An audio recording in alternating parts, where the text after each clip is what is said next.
आपसे कहूं, आप विकल्प मत करिए, सब ठीक हो जाएगा, आपको इतनी जल्दी विश्वास नहीं होगा।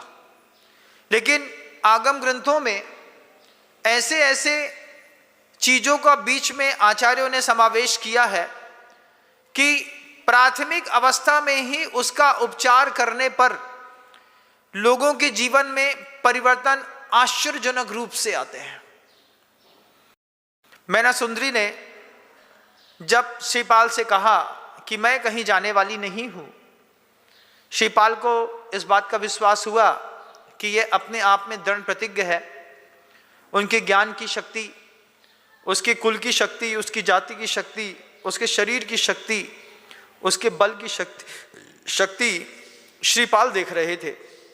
श्रीपाल देख करके बार बार सोचते हैं, इस कोमलांगी का, जो कोमल अंग वाली है, इसकी रक्षा करना, संवर्धन करना अब मेरी जवाबदारी है। बियाबान जंगल में जब तक इतिहास बताता है श्रीपाल का कोढ़ दूर नहीं हुआ, तब तक श्रीपाल ने मैना सुंदरी का स्पर्श नहीं किया। हमारे अंतर्मन में ऐसा पवित्र भाव बहुत कम पैदा होता है, लेकिन आदर्श पुरुषों का इतिहास, ये वो इतिहास है, आप सोच करके आश्चर्य करेंगे। एक साधु एक स्त्री की प्रशंसा कर रहा है, एक साधु गृहस्थ की प्रशंसा कर रहा है। इसमें साधु का भी धर्म ध्यान हो रहा है। एक मुनि को तो आत्मा की चिंता करनी चाहिए थी। महाराज आप तो बैठ जाते, अहमिक्खो खलु शुद्धो दंसन नान मय्यो सदा रूबी नबियत्थ मज्ज किंचवी अन्नम परमाणु मित्तम्पी। आगम ग्रंथ पढ़ते, समय सार की बात करते, लेकिन सोचिए एक गृहस्थ अपनी गृहस्थी के जीवन काल में इतनी उच्च आदर्श संहिता को स्थापित करता है कि साधु उस गृहस्थ की बात करके समझता है कि मेरी भी कर्म की निर्जरा हो रही है। ऐसा हो रहा है कि नहीं होता है? अगर ऐसा नहीं होता तो प्रत्येक साधु अपने जीवन काल में मैना सुंदरी का वह दिव्य और पावन चरित्र क्यों बताता? दिव्य और पावन चरित्र बताने के लिए आचार्यों ने यह कभी नहीं कहा कि मुनि है तो बड़े बड़े लोगों की तारीफ करिए या फिर उन्हीं की चर्चा करिए।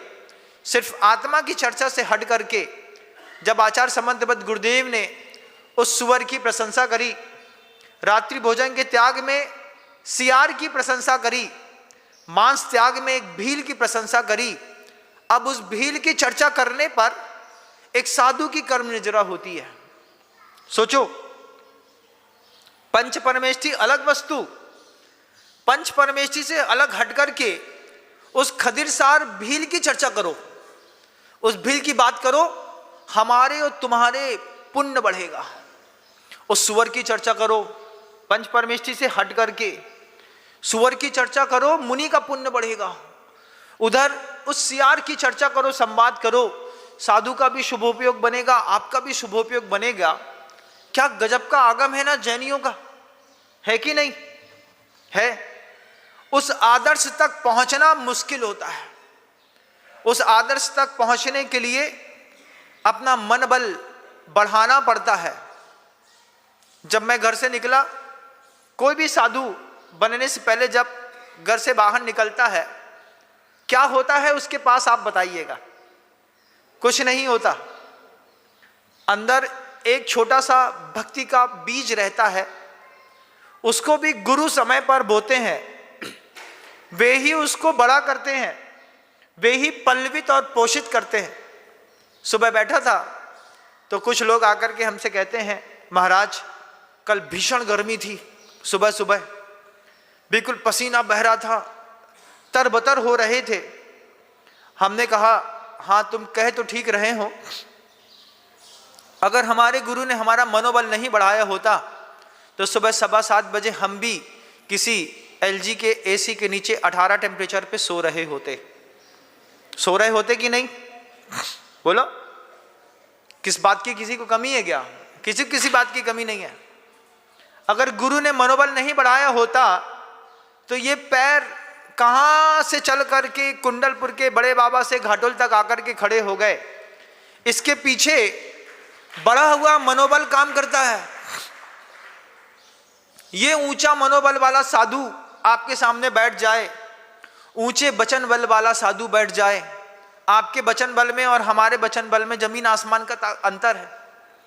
जब तुम अपने वचन बल को बढ़ाते हो तो तुम्हारे मुंह से दुनिया भर की गालियां मंत्रों के जैसी प्रवाहित होती है कि नहीं? महाराज, हमारे वचनों की ताकत आप देखेंगे तो देखते रह जाएंगे। कब दिखाओगे भैया अपने वचनों की ताकत? बोले चौराहे में दिखाएंगे महाराज, सबके सामने।